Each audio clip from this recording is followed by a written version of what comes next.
नहीं सारुण के यहाँ कुछ तो गड़बड़ है। রোজা রমজানের দিন কিছু দান করো বড় ভাই। তুমি এইরকম ভিক্ষা চাইয়ে মাসে কত টাকা ইনকাম করো? এই তো মাসে 6-7 হাজার টাকা ইনকাম করি। আরে আমি তো মাসে 20,000 টাকা ইনকাম করি রে।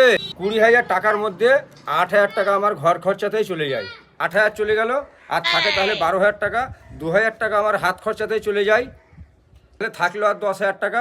10,000 টাকার মধ্যে আমার গাড়িতে 3,000 টাকা তেল ভরতেই চলে যায়। তাহলে থাকলো আমার 7,000 টাকা। 7,000-এর মধ্যে 2,000 টাকা ছেলেদের টিউশনির খরচাতেই লেগে যায়। তাহলে 5,000 টাকা থাকলো। 5,000 টাকার মধ্যে বন্ধনের লোনে আমার 2,000 টাকা লেগে যায়। 3,000 থাকলো।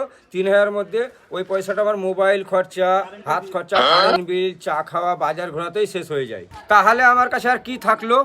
তোমার গায়ে থাকলো? তাহলে বল, গরিব তুই না আমি? তাহলে এবার আমাকে দিয়ে 10 টাকা, বিড়ি কিনে খাবো।